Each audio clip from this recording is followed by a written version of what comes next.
Hey guys, so I'm currently driving, so my bad, when I'm not looking at the camera because, well, I'm driving and I'm not supposed to be looking at the camera. But a question came up today while I was on the phone, and I'm just kind of curious what everybody thinks. I wish I could just tag y'all in it and people could talk on it, but anybody got time for that? And also, this is not Instagram, this is YouTube. So make sure I'm going the right way. So I have a service dog, right? And I know a few other people do as well. Well, more than a few. But so the question that came up was, if you know that a hotel or any type of business establishment does not take dogs, does not allow animals or pets, basically, should you feel bad as the service dog owner, okay, for going to that establishment? I don't even know how it was brought up, but it was just, we were just talking. And I'm sitting there and I'm like, well, first of all, service animal is not a pet. It's not classified as a pet. That's my opinion anyway. And I'm sure it might be a few other people's opinions as well. But I just feel like service animals are not pets. They should not be classified as pets because that's not what they are. They're there to be of service, They're there to assist. If anything were to go wrong, to be there to protect. Because it depends on what you have your service dog for. It could be as protection. It could be as, in case of emergencies that are non-physical, as in violence, but emergencies and medical emergencies. So I feel like, honestly, I shouldn't feel bad about going to a place that doesn't allow pets or animals.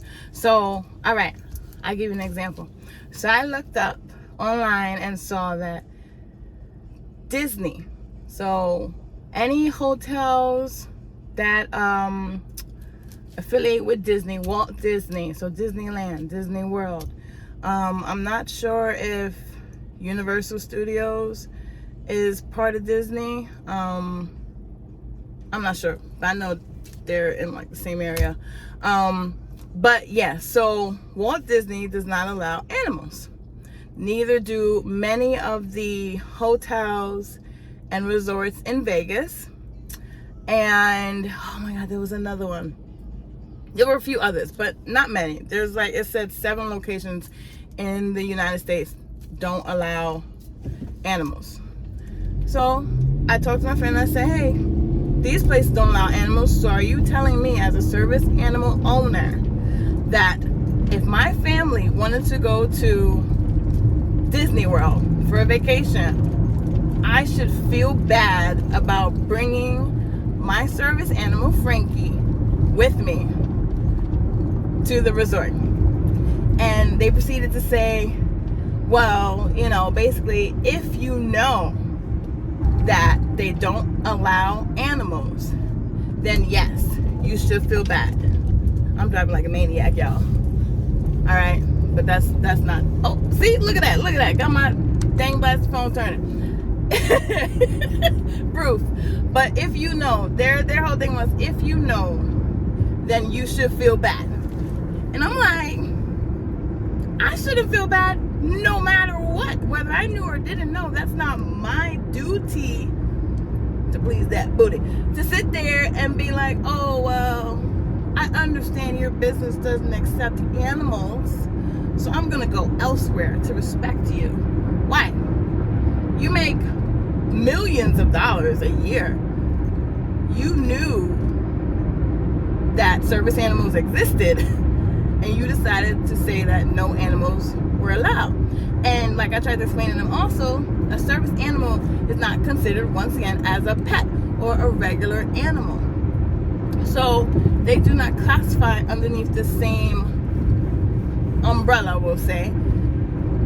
So that doesn't count for them. And so it just, I don't know, it was just a crazy, weird conversation. And there was never going to be an agreement on it because I just felt like, well, I'm biased on it. I'm not going to lie, because I have a service animal. But even prior to having my own service animal, I still would have believed the same thing, which is no one who has a disability, whether seen or unseen, and needs assistance should feel bad for needing that assistance, because that's basically, in my mind, what is being told to me. I should feel bad that I need to have this assistance with me to protect me, and you are uncomfortable with that assistance. Say the assistance more than once, you know. And I was like, okay, well, what if you have a medical bracelet and you go somewhere, this is an extreme, but you go to a restaurant and the restaurant owner despises bracelets, you know. He or she is like, I hate bracelets of all metals, silver, gold, rose gold, whatever. I hate bracelets. No one's allowed in my restaurant with a bracelet. But my bracelet specifically says my medical needs, has my information on it. I should feel bad that when I go to this restaurant and make a reservation, even though I know that the owner hates bracelets, I should feel bad that I need this bracelet with me to be on my wrist. And they were like, no, that's different. How's that different? It's the same thing. Well, it's an inanimate object.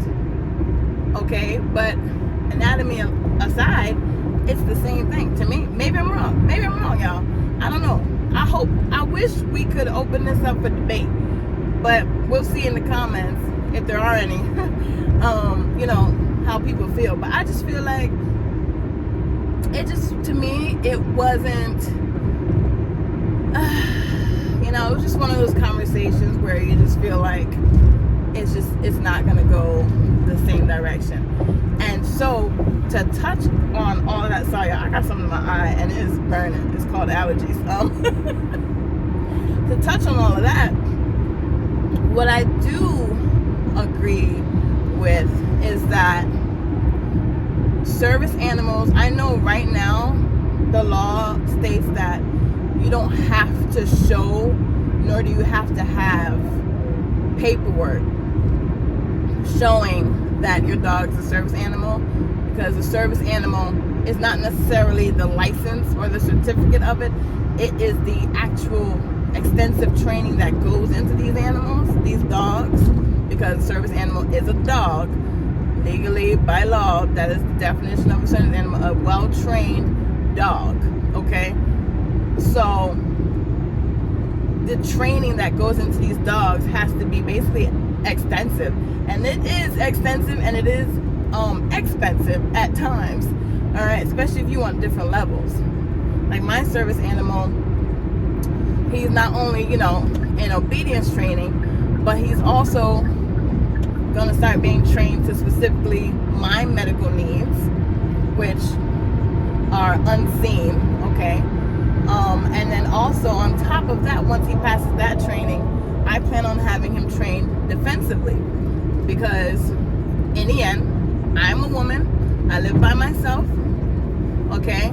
I do have friends and family that live around me and visit me often, but in the end, my dog is the one that I'm going to hope that if something serious were to take place, would be able to protect me, as well as I want to be able to protect myself. So I'm also putting myself into MMA classes, actually not MMA, Krav Maga classes, but I also want him to be able to protect me as well. So he's going to be going through a whole lot of training. What's this guy doing? Okay. These people drive like, I don't know what out here. Anywho, so yeah, so that's what I'm trying to say. But basically, I do feel like there needs to be something that states that people can be able to ask that will state that this is a service animal. And the only reason why I say that is because I actually just watched a video on it. I'll snip it in. A woman went to Walmart. She's a YouTuber. Went to Walmart, and she has a service animal. And while she's looking for a vest for her service animal, another woman, well, a couple walks in. They have a dog in a buggy, and they have two dogs in the shopping cart. okay, which is absolutely, I agree with her, it's absolutely disgusting, because that's just nasty. But the dogs start growling at her service animal, and the woman's trying to lie and say, oh, they're service animals, they're service animals.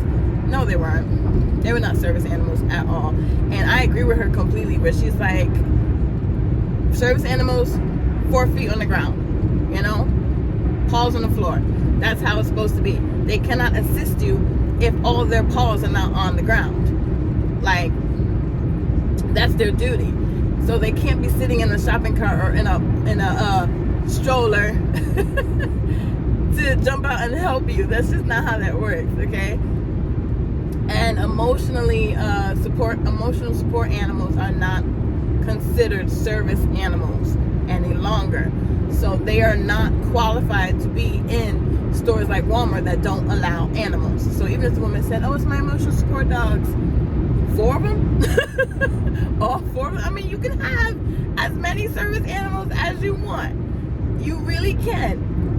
Me personally, if I have multiple dogs, they're all going to be well trained. They're all going to be trained in the same exact level, to the same exact level, because I need to know that all of them can assist me in case one, you know, is ill or whatever, God forbid, something like that. But one will be my main service animal. You know, I'm not going to put that responsibility on every single one of them. That's just me personally.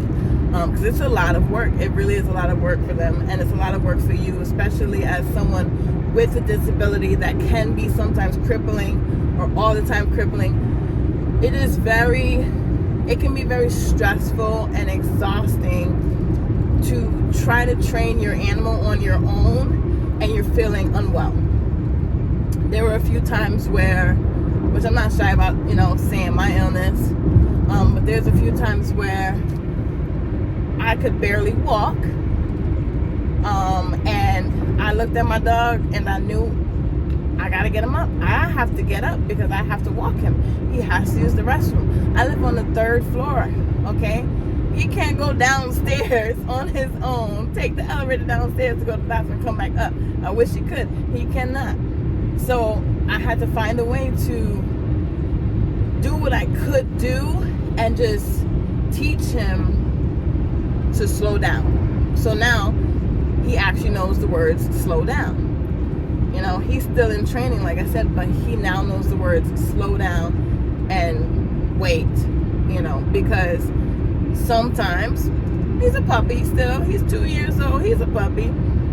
He gets excited when he sees other dogs and he wants to go talk to them, and he won't drag me, but he'll tug a little bit, and just that little tug of him going right while I'm facing left, if my back is hurting, can almost do like a tear. Like, you'll just feel like a tear through your spine, and it can be crippling at times depending on how bad my back is. So I need to know that he's gonna be there, be calm, and that's it. And so this girl, she had her dog in the Walmart, and literally this woman was like, oh my God, your dog chased after mine, blah, blah, blah, blah, blah, blah. And she called the manager. The manager was a little idiot, just a bit. But in the end, they got kicked out of the store. He wasn't a good manager at all. I didn't mean to call him an idiot, but he just wasn't a good manager at all. And they finally got kicked out of the store. And that just kind of made me think, because he said to the woman, he said, I cannot legally ask them what their job is as a service dog, how this service dog helps you.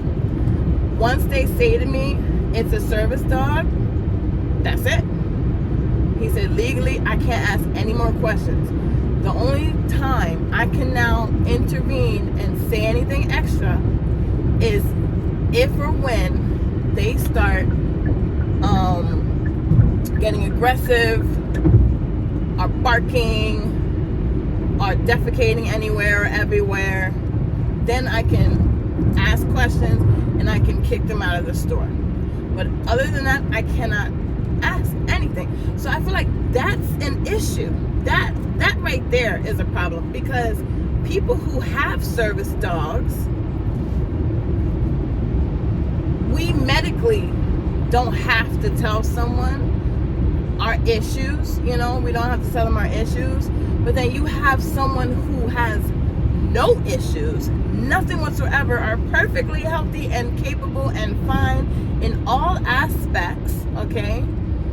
And they'll bring their untrained dog, or a dog that's trained only in home,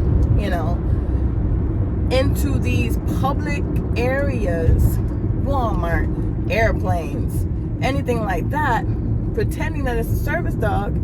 And then not only is your dog now distracting my dog, because no matter how good a dog is trained, they're gonna peek over at least once. They're gonna be like, oh, there's a girl dog over there. Ooh, there's a boy dog. Okay, wait, let me focus. Like, they're dogs, okay? They're dogs. They're gonna make a mistake. They get sick. They're gonna puke. If they, they're gonna puke or poop.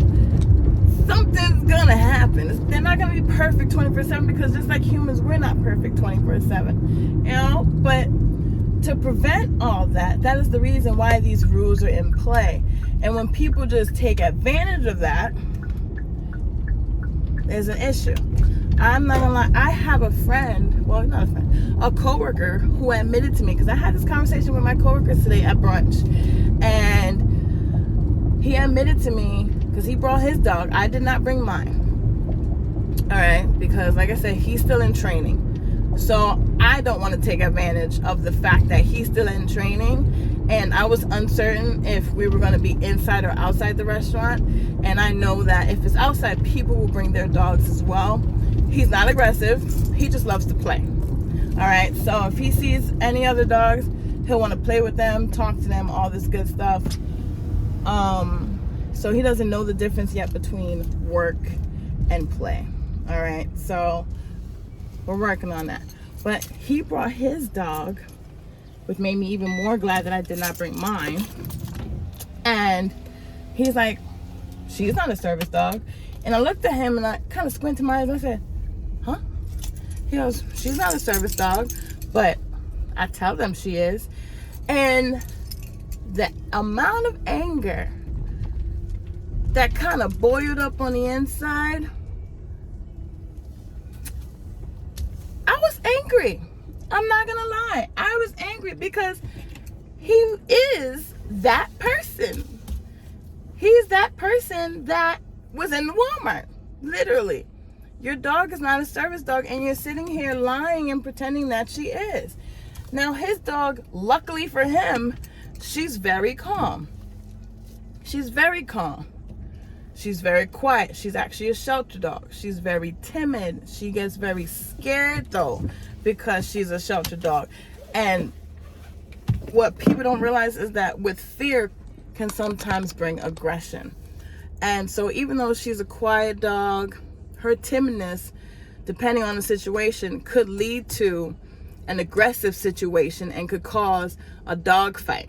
Now, hopefully that will never happen. But let's just say she's in a restaurant. She's not supposed to be. She's in a restaurant. A service animal shows up. That service animal is minding its business. She may walk closely by him or her to sniff him or her.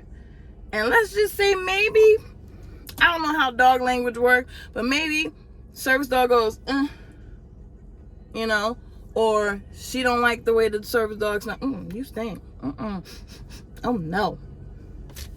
All hell break loose. So now you have this whole situation that could have been prevented with actually following the rules. But it boils down to the whole thing of questions can't be asked because it's against the law. And so I just feel like that is a topic that needs to be re-brought up, because having paperwork isn't a bad idea, but there's got to be a way where the paperwork can be real. Because the problem is everyone and anyone can get paperwork online nowadays. That's why it's not legally required, because everyone and anyone can get it. But you got to back it up with your animal. Your animal needs to back up that paperwork by being fully trained and a great listener, being able to sit there, follow directions, and not go crazy. Y'all, I got an ant problem in my car. Can somebody please tell me how to get rid of these ants?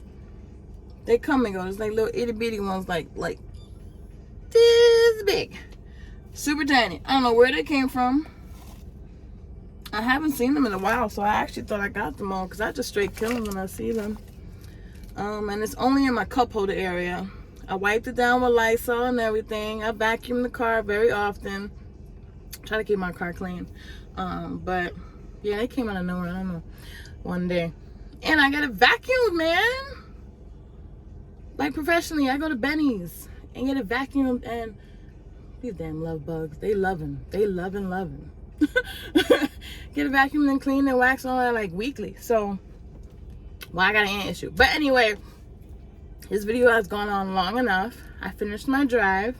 So, I just want to say, leave in the comments if you feel a certain type of way, let me know. And possibly I can touch on it in the next video. Alright? This is like my first, not my first video, but it's like my first upload, y'all. So congratulations. Yay for watching my first upload. Oh my god. Because like literally I record like videos all the freaking time and I never post them. I don't know what's wrong with me. I don't know why. Maybe one day I'm gonna just upload snippets of all my old videos so y'all can just see my craziness and how like ridiculous it all is. But yeah, so I have so many videos that I have not uploaded. So this will be my brave first real upload. Tell me what y'all think. Hopefully down the line I can answer some of the statements or questions or whatever y'all have, and just kind of just chit chat with y'all. You know, I just want to talk. I have someone talking to myself anyway, so why not? I'll just talk to y'all. Y'all can talk back to me. Just not in a bad way. And if I do, whatever, maybe I'll have something to say, maybe I won't. Probably won't. If I do, I'll be like, well, thank you. Because sarcasm runs in my family. So that's just probably what's going to happen anyway. But peace, love, all the great things. All right? Mwah. Au revoir. I'm home. Deuces.